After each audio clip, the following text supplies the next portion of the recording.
masih menjelaskan tentang hukukul jiron, hak tetangga yang menjadi kewajiban bagi kita. Bahwa kemarin yang disebut tetangga adalah orang yang bercampur rumahnya dengan rumahmu dengan batasan 40 rumah dari setiap sudut. Depan 40 rumah, belakang 40 rumah, kanan 40 rumah, kiri 40 rumah. Nah, bagi tetangga yang tadi disampaikan, mereka masing-masing mempunyai hak yang menjadi kewajiban bagi kita. Pertama, kemarin kita memberi salam apabila kita berjumpa kepada tetangga kita. Minimal kita menegur, menyapa tetangga kita yang bila kita bertemu dengannya. Dan juga kita melakukan kepada tetangga dengan kebaikan-kebaikan kita. Kita yakin in khairon fa khairun. Kalau kita baik terhadap tetangga, insya Allah tetangga akan berbuat baik kepada kita. Yang penting jangan yang jeleknya nih. Wa in kana syarron fasyarun. Kalau kitanya jelek kepada tetangga, biasanya tetangga juga membalas kejelekan kepada kita. Lalu yang selanjutnya, wa an tukafiahu ala ma'rufihi idza bada'aka bi. Bila mana tetangga memulai kebaikannya memberikan sesuatu kepada kita, maka hendaklah kita membalas atas kebaikan tetangga kita. Jadi kalau tetangga berbuat baik kepada kita, memberikan sesuatu kepada kita, nanti satu saat kebaikan itu wajib diapain? Wajib dikembalikan kebaikannya. Hal jazaul ihsan illal ihsan. Surat Ar-Rahman. Tidaklah kebaikan itu kecuali harus dibalas dengan kebaikan. Tetangga ngirimin sop kambing. Besok kita kalau masak sop kebo, kasih tuh gantian. Jangan curang. Pengen dikasih mulu kita sama orang, tapi kita enggak memberi sesuatu kepada orang. Wan tukafiyahu ala ma'rufi idza bada'aka bi. Balas kebaikan tetangga apabila tetangga memulai memberikan kebaikan kepada kita. Wa an tu'addiya malahu, dan selanjutnya kita memberikan akan urusan harta benda tetangga yang wajib kepadamu minal hukukil maliyati, dari hak tetangga tentang bangsa maliyah. Maksudnya apabila kita meminjam sesuatu dari tetangga yang bentuknya maliyah, harta benda, mau kita pinjam uang kepada tetangga kita, mau 100.000, 200.000, apalagi yang sifatnya besar. Nah, apabila tetangga kita mempunyai hak yang harta bendanya dipinjam sama kita, wajib buat kita untuk mengembalikan sesuatu yang menjadi haknya tetangga dari kita. Pulangin, kalau kita minjam 100.000, ya pulangin 100.000. Tapi yang baik bagusnya diapain tuh? Dilebihin. Asal jangan menjadi syarat dari yang minjem. Yang penting kebaikan kita. Pinjam maliyah mobil kita sama tetangga, jangan kita pinjam sama tetangga mobil, waktu minjem bersih tuh mobil, dipulangin kayak mobil pakai bedak, nggak dicuci sama kita, kudunya dibersihin dulu, pengen dipulangin. Kirang barah bensinnya dipulin sama kita, kata tetangga besok yang begitu pinjemin lagi tuh. Begitu jamaah. Ya kalau kitanya asal minjem doang lalu dipulangin, kita asal-asalan mulanginnya, udah dicap kita sama tetangga, besok jangan dikasih pinjam lagi. Nah, itu jamaah. Wa an tu'addiya malahu, meminjam sesuatu untuk dikembalikan yang sifatnya harta benda milik tetangga kita. Namanya minjam, dia pulangin. Jangan sampai ngendep itu pinjaman di rumah kita. Para jamaah, kita kalau minjem sesuatu, uang aja jamaah sama orang lain, kalau belum dipulangin, dicap tuh jidat kita jamaah. Begitu kita ketemu, nah ini orang nih yang belum pulangin nih, batin nempel jamaah. Ikhlasin aja, iya ikhlas tapi hati sih masih dongkol aja jamaah. Apalagi minjemnya rada gedean 2 juta. Allahu Akbar. Itu hatinya kita yang meminjamkan kepada orang, yang minjem nggak dipulangin, hati tetap jadi jelek ntar buat kita.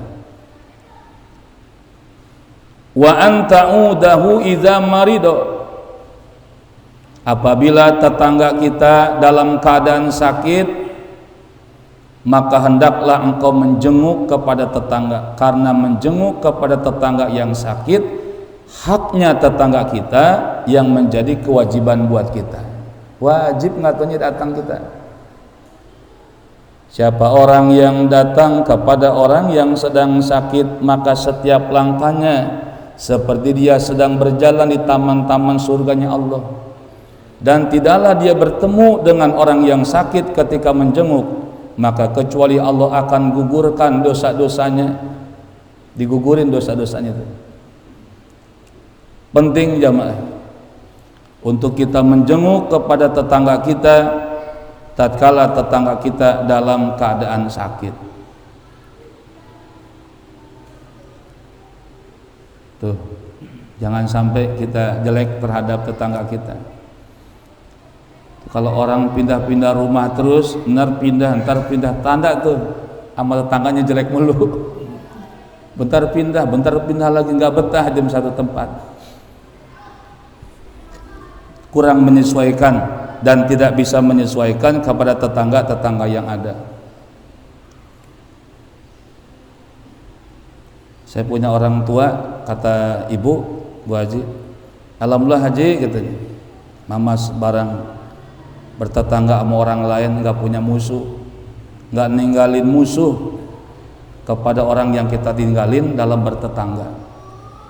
Jadi artinya nggak pernah punya musuh ketika bertetangga. Kalau dimusuhin sama tetangga, biarin jemaah, asal jangan kita memusuhi tetangga kita. Repot kalau minjem sesuatu, repot. Satu, kalau minjem repot. Kedua, kalau amprok repot lagi, muter jemaah. Begitu muter ketemu lagi di situ, muter lagi jemaah. Nyusahin orang yang punya musuh mah. Wa anta, punya musuh mah repot. Lepasin hati kita. Wa tuhanni'ahu idza pariha, dan kau memberikan ucapan selamat kepada tetangga idza pariha, apabila tetanggamu mendapatkan kegembiraan. Itu yang kita suka lupa. Kalau ada tetangga anaknya habis wisuda, datangin sama kita, selamat, mudah-mudahan biar sukses wisudanya, setelah wisuda biar manfaat, ilmunya biar manfaat, kerjanya biar dikasih mudah. Ngucapin selamat sama anak tetangga yang habis wisuda itu sama aja ngegirangin orang tuanya jemaah. Alhamdulillah anak kita merasa dihargai oleh tetangga si anu. Nah ini para jamaah yang dimuliakan Allah, apabila tetangga kita sedang mendapatkan sebuah kegembiraan, hendaklah engkau memberikan ucapan selamat kepada tetangga. Wa tu'azziyahu idza usiba, dan berduka cita, artinya tu'azziyahu bertakziah, takziah turut berduka cita kepada tetangga idza usiba, tatkala tetangga diberikan musibah. Berarti begini, kalau tetangga senang berarti kita senang, kalau tetangga susah kita juga menjadi susah. Jangan dibalik, tetangga susah kita senang, tetangga senang kita apa nih? Susah. Itu hasud jamaah. Orang yang hasud, al-hasud la yasulul maksud. Orang yang hasud nggak bakal hasil maksudnya. Jauh sama harapannya. Jauh terhadap sesuatu yang dituju bagi orang-orang yang hasud. Oh, Masya Allah, sampai sebegitunya sama tetangga. Mudah-mudahan kita diberikan keberkahan oleh Allah Ta'ala dengan sebab kita memuliakan kepada tetangga kita. Imam Abu Hanifah di sini disebutin jamaah. Wa kanal Imam Abu Hanifah rahimahullahu taala, Imam Abu Hanifah lahu jarun hasudun, punya tetangga yang hasud. Yu'dhihi wa yaktabuhu, selalu menyakiti Abu Hanifah. Ini tetangganya nih. Selalu menyakiti Abu Hanifah, bahkan selalu menggunjing, menjeleki Abu Hanifah.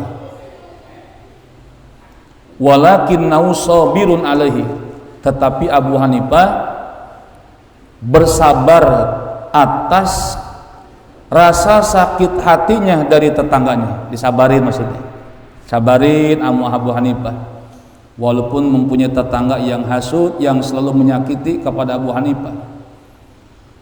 Fakana idza marra bihi wa salama alaihi, kalau Abu Hanifah lewat suka ngasih salam sama tetangganya, tapi lam yarudda alaihi salama, itu tetangga enggak pernah jawab salam.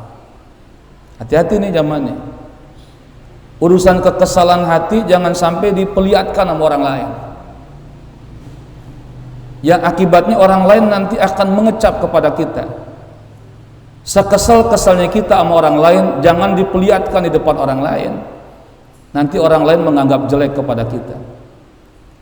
Nah, Abu Hanifah begitu jamaah. Ada rasa namanya sifat kemanusiaan. Setiap Abu Hanifah lewat kepada itu tetangga, Abu Hanifah pasti memberi salam. Pasti memberi salam. Tetapi tetangga yang diberi salam oleh Abu Hanifah tidak pernah menjawab salamnya Abu Hanifah. Nggak pernah dijawab. Dibiarkan saja oleh ini tetangga, diantepin sama tetangga. Fa'atabahu ba'dun nasi ala kasrati ihtimali wa sabrihi ala jarihi. Lalu sebagian manusia termasuk murid-muridnya menyalahkan Abu Hanifah. Kata murid-muridnya, Tuan Guru, yang begitu mah nggak usah dikasih salam, yang begitu mah nggak usah dikasih kebaikan. Dia itu tetangga yang luar biasa hasud kepadamu, tetangga yang selalu menjeleki kepada dirimu, yang begitu mah nggak usah dikasih salam. Apa jawab Abu Hanifah? Inna lil jawari haqqan, sesungguhnya bagi tetangga itu mempunyai hak. Masya Allah. Tetangga punya apa tadi jamaah? Punya hak. Tetangga hak diberikan kemuliaan walaupun dia nggak memuliakan kita. Tetangga itu berhak untuk diberi salam walaupun dia tidak menjawab salam kita. Kalau main balas-balasan, panas ini suasana jamaah. Sesama tetangga yang hasud dibalas dengan hasud, nggak salam tidak dijawab dengan salam, terus panas begitu jamaah. Nggak bakal betah kita, nggak nikmat hidup kita di dunia. Di dunia aja nikmat hidup udah diangkat sama Allah. Bagaimana besok di dalam kubur kenikmatan nggak ada sama sekali. Nah, Abu Hanifah jadi contoh cermin buat kita. Sejelek-jeleknya kita punya tetangga, tetap tetangga mempunyai apa jamaah? Mempunyai hak untuk dihormati, untuk dimuliakan, untuk diberi, bahkan untuk disapa.